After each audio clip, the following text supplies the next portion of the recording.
Hello everyone, आप सभी का चुन्नू मुन्नू बातें पर वेलकम है। आज हम जानेंगे, सीखेंगे और समझेंगे ग्रीन रिवॉल्यूशन के बारे में कुछ चुन्नू मुन्नू बातें। तो चले स्टार्ट करते हैं। ग्रीन रिवॉल्यूशन, जिसे तीसरी कृषि क्रांति भी कहते हैं, और ग्रीन रिवॉल्यूशन की शुरुआत कब हुआ? 1960 के दशक में हुआ। ग्रीन रिवॉल्यूशन शब्द किसने दिया? विलियम गॉड ने दिया। ग्रीन रिवॉल्यूशन शब्द किसने दिया? विलियम गॉड ने दिया। और विश्व में हरित क्रांति मतलब ग्रीन रिवॉल्यूशन, हिंदी में इसे हरित क्रांति कहते हैं। विश्व में हरित क्रांति का जनक कौन है? नॉर्मन बोरलॉग हैं। कौन है वो?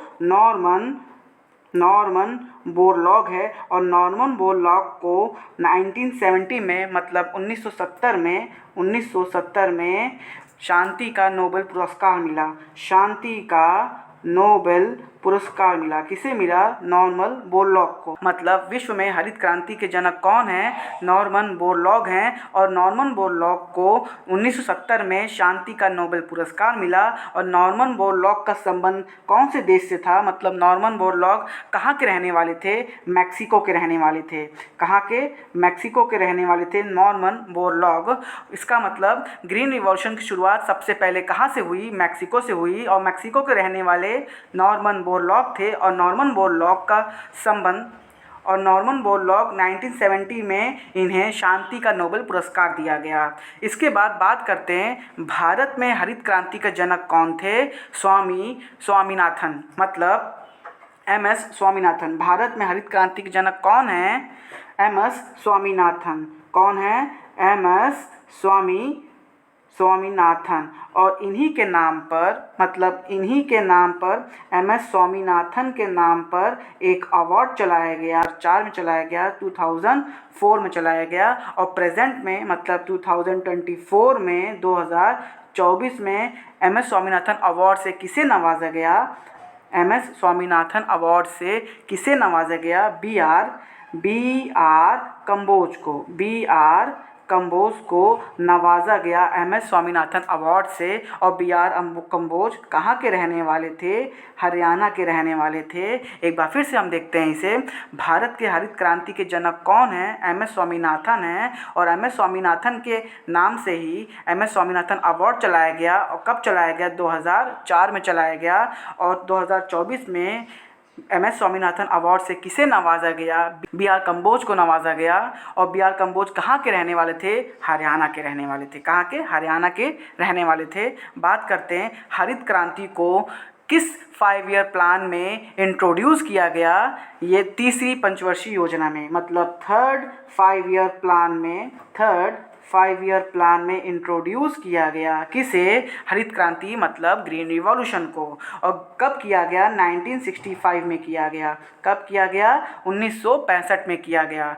तीसरी पंचवर्षीय योजना कब से कब तक चली? 1961 से 1966 तक चला। और 1965 में भारत के प्राइम मिनिस्टर कौन थे? 1965 में भारत के प्राइम मिनिस्टर थे लाल बहादुर शास्त्री।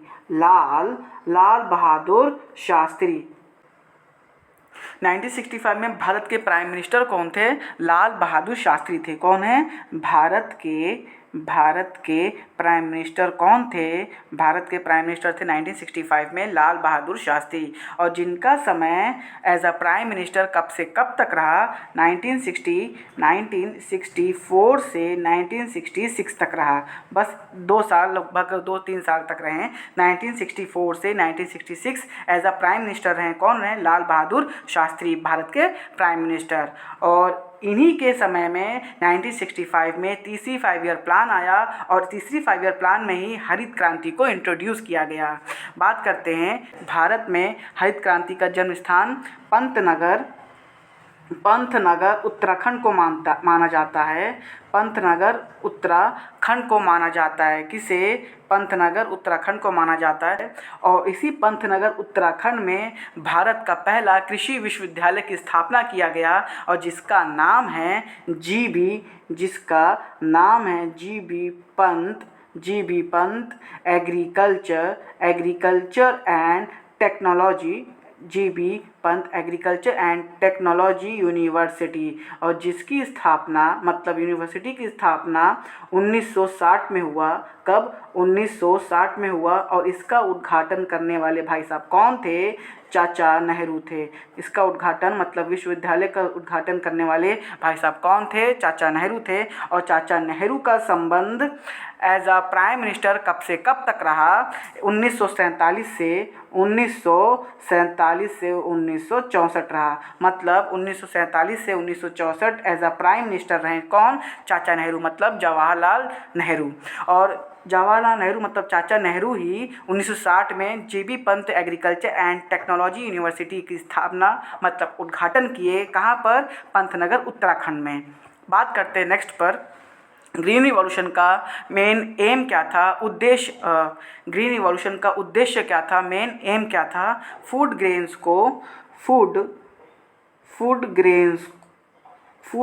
का प्रोडक्शन बढ़ाना। फूड ग्रेन्स प्रोडक्शन को बढ़ाना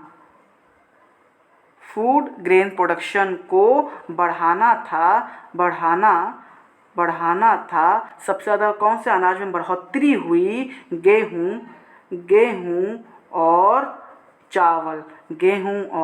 चावल में सबसे ज़्यादा बढ़ोतरी हुई। और गेहूं का जन्म स्थान किसे माना जाता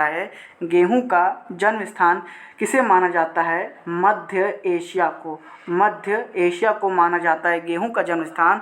धान का जन्म स्थान किसे माना जाता है? भारत मतलब इंडिया और इंडोनेशिया को धान का जन्म स्थान माना जाता है। और उड़द दाल का जन्म स्थान किसे माना जाता है? इंडिया मतलब भारत। उड़द दाल का जन्म स्थान कहाँ से हुआ है? भारत से हुआ है। मूंग दाल का जन्म स्थान कहाँ से हुआ है? भारत से हुआ है। ज्वार का जन्म स्थान कहाँ से हुआ है? भारत से हुआ है। और इसके अलावा गन्ना का जन्म स्थान कहाँ से हुआ है? भारत से हुआ है। इसके अलावा श्वेत क्रांति का संबंध किससे है? दुग्ध उत्पादन से है। इसके अलावा नीली क्रांति का संबंध किससे है? मत्स्य उत्पादन से है। स्वर्ण क्रांति का संबंध किससे है? बागवानी से है। काली क्रांति का संबंध किससे है? कच्चे तेल प्रोडक्शन को बढ़ाना था। और गोल क्रांति का संबंध किससे है? आलू प्रोडक्शन को बढ़ाना था। तो आज हमने क्या देखा, क्या जाना, क्या सीखा? आज हमने ग्रीन रिवॉल्यूशन के बारे में कुछ चुन्नू मुन्नू बातें जानी। आइए फटाफट रिवाइज करते हैं। ग्रीन रिवॉल्यूशन को हम तीसरी कृषि क्रांति भी कहते हैं। और ग्रीन रिवॉल्यूशन का संबंध किससे है?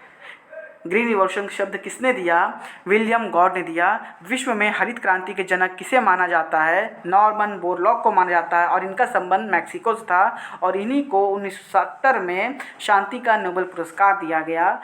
भारत में हरित क्रांति के जनक किसे कहा जाता है? MS स्वामीनाथन को कहा जाता है। और इन्हीं के नाम पर MS स्वामीनाथन अवार्ड चलाया गया। कब? 2004 में। और 2024 में BR कम्बोज को MS स्वामीनाथन अवार्ड से नवाजा गया। BR कम्बोज कहाँ के रहने वाले हैं? हरियाणा के रहने वाले हैं। बात करते हैं हरित क्रांति को किस 5 ईयर प्लान में इंट्रोड्यूस किया गया? तीसरी मतलब थर्ड 5 ईयर प्लान में इंट्रोड्यूस किया गया। और थर्ड 5 ईयर प्लान कब से कब तक रहा? 1961 से 1966 रहा। और थर्ड 5 ईयर प्लान में कब किया गया? 1965 में इंट्रोड्यूस किया गया। और इस समय भारत के प्राइम मिनिस्टर कौन थे? लाल बहादुर शास्त्री जी थे। और इनका संबंध एज अ प्राइम मिनिस्टर 1964 से 1966 तक रहा। बात करते हैं भारत में हरित क्रांति का जन्म स्थान किसे माना जाता है? पंतनगर उत्तराखंड को माना जाता है। और इसी पंतनगर उत्तराखंड में भारत का पहला कृषि विश्वविद्यालय की स्थापना किया गया। कब? 1960 में। उस यूनिवर्सिटी का नाम है GB Pant agriculture and technology university, जिसका उद्घाटन चाचा नेहरू ने किया था। चाचा नेहरू जी ने किया था। और चाचा नेहरू का संबंध कब से कब तक रहा? चाचा Nehru as a prime minister Bharat के कब से कब तक रहे? 1947 से 1964 रहे। बात करते हैं नेक्स्ट पर, ग्रीन रिवॉल्यूशन का उद्देश्य क्या था? फूड ग्रेन प्रोडक्शन को बढ़ाना था। और सबसे ज़्यादा कौन सा अनाज बढ़ा? सबसे ज़्यादा कौन से अनाज को बढ़ोतरी हुई? गेहूँ और चावल हुआ। और गेहूँ का जन्म स्थान किसे माना जाता है? मध्य एशिया को माना जाता है। इसके अलावा धान का जन्म स्थान कहाँ हुआ? इंडिया और इंडोनेशिया। उड़द दाल का जन्म स्थान भारत को माना जाता है। मूंग दाल का जन्म स्थान भारत को माना जाता है। इसके अलावा ज्वार का जन्म स्थान भारत को और गन्ना का भी जन्म स्थान भारत को माना जाता है। इसके अलावा स्वर्ण क्रांति का संबंध दुग्ध प्रोडक्शन को बढ़ाना था, दुग्ध प्रोडक्शन से बढ़ाना था। इसके अलावा नीली क्रांति का संबंध किससे था? नीली क्रांति का संबंध मत्स्य उत्पादन से था। इसके अलावा स्वर्ण क्रांति का संबंध किससे है? बागवानी से है। इसके अलावा काली क्रांति का संबंध किससे है? कच्चे तेल प्रोडक्शन को बढ़ाना था। इसके अलावा गोल क्रांति का संबंध किससे है? आलू प्रोडक्शन को बढ़ाना था। तो आज के लिए क्लास इतना ही। Thank you.